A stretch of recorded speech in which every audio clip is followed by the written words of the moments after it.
Hello, world and universe. Welcome to the Trevor Donald Experience. Manifest your truth. And if you're new to the channel, please hit that like and subscribe button. And for all my continued followers, I want to say thank you. And this is an opinion-based video channel where I try to open your eyes and ears up to some of the travails and tribulations that take place throughout our cities, our states, our country, and sometimes around the world. And for those who've been following me, I've been saying for a while, Pandora's box has opened up now that the feds, the IRS, are going after people who had these fraudulent PPP schemes going on when the pandemic hit and the government was passing out checks. And for those who had shell companies and thought they got away with it, well, the chickens are coming home to roost.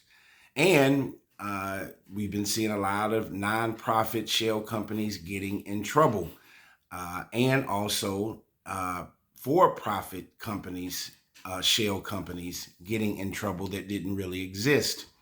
And this one is coming straight out of St. Louis, and it has a relationship with our ex-Congresswoman, Democratic Congresswoman from St. Louis, Cori Bush, who just lost her incumbent term. She did one term as a congresswoman a few years ago under the Black Lives Matter montage, and she served one term, and then she just recently lost to St. Louis County prosecuting attorney Wesley Bell. But now her husband is in hot water because of these fraudulent PPP loans. So let's get into what happened. And that does not shed a nice light on ex-Congresswoman Cori Bush. So let's go.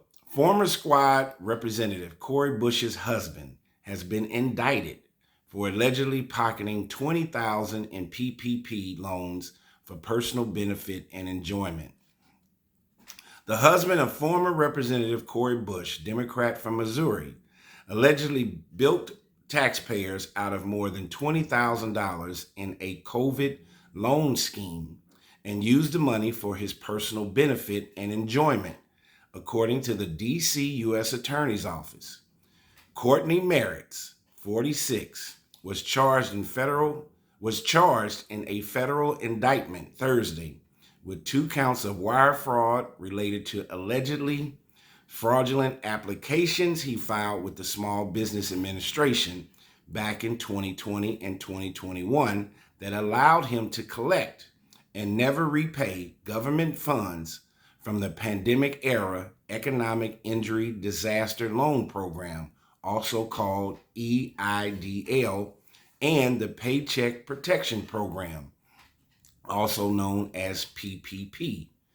Mr. Merritt received an $8,500 EIDL loan from the SBA for his moving business in July 2020, after certifying that his company, Vetted Couriers, had 6 employees and generated $32,000 in gross revenue the previous year, according to the indictment.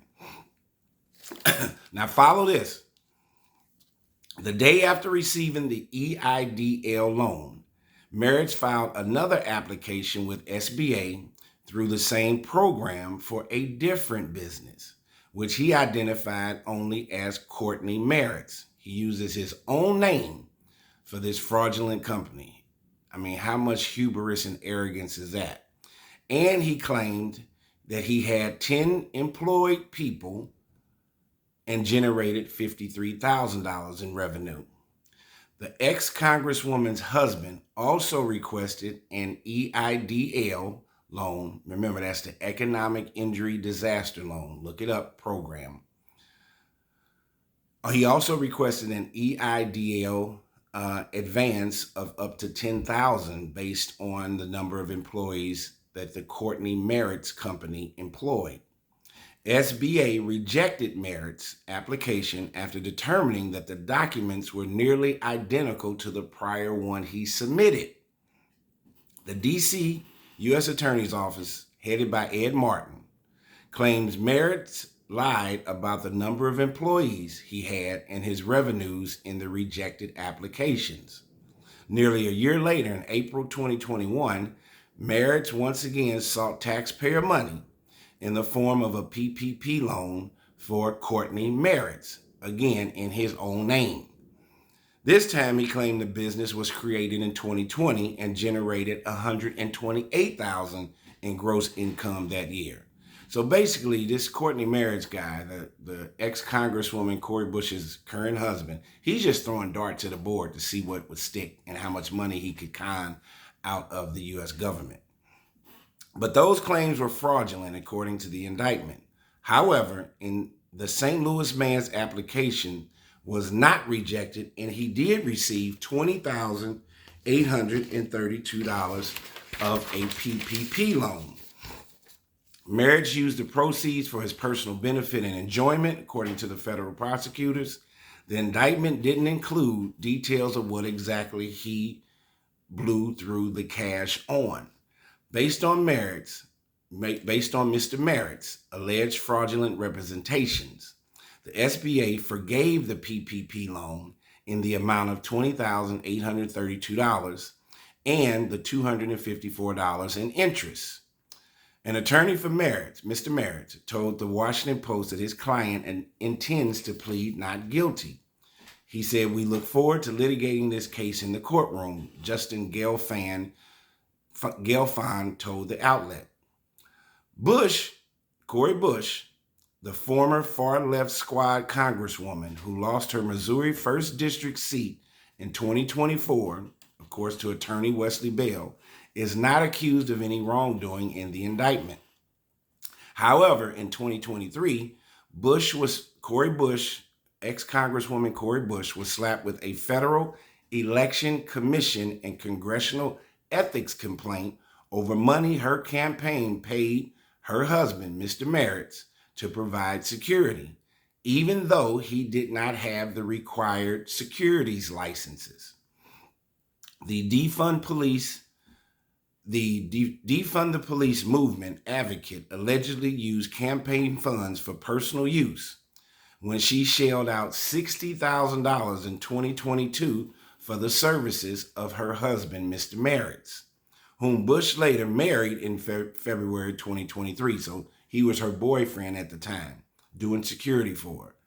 And she was paying him $60,000 without a securities license. Now, this is a woman who's legislating on the behalf of the state of Missouri, putting laws on the books, and she doesn't even understand or did not pay attention to, and as a congresswoman, you were talking national laws, state laws, but she didn't even pay attention to the city and the state law of having her boyfriend having the required licenses even to be her security, the head of her security.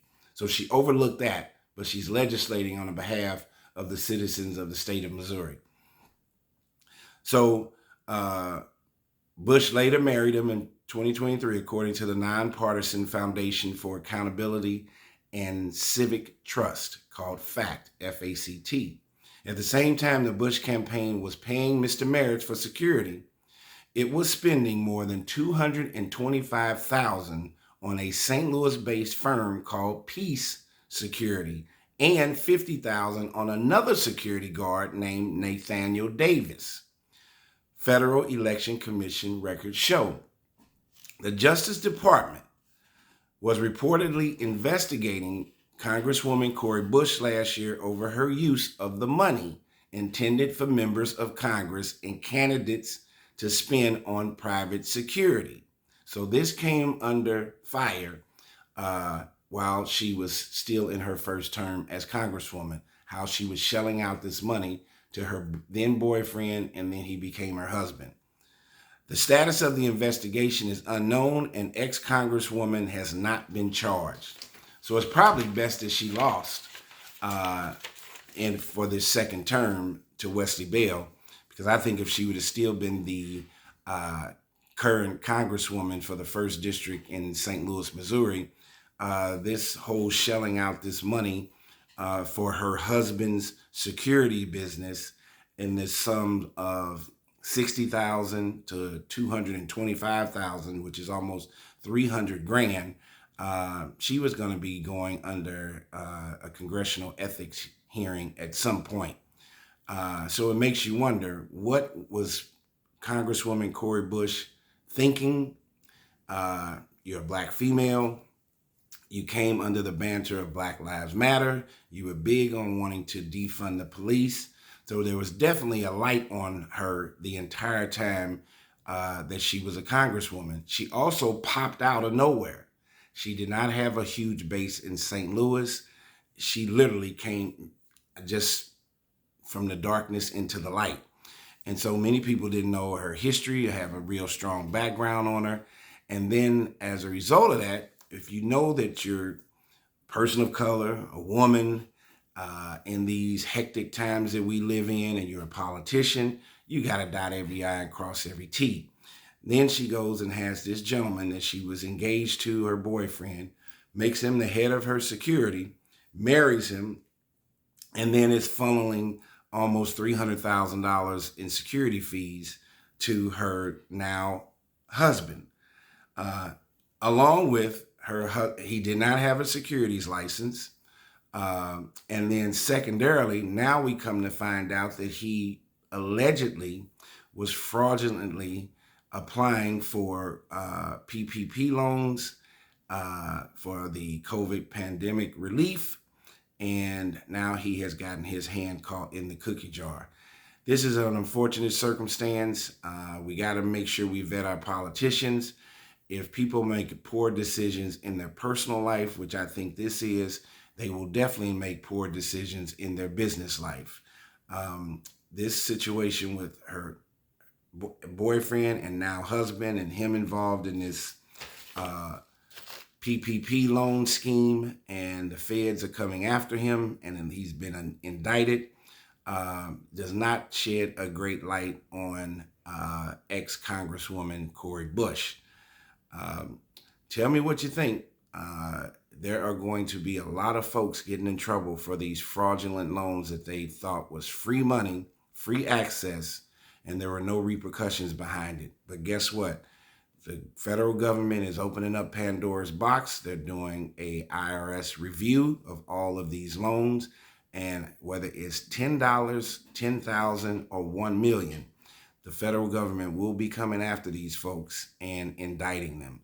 This is an unfortunate circumstance. Tell me what you think about what happened to ex-Congresswoman Cori Bush's husband, who's been indicted for allegedly pocketing over $20,000 in PPP loan relief. Tell me what you think. This has been the Trevor Donald Experience.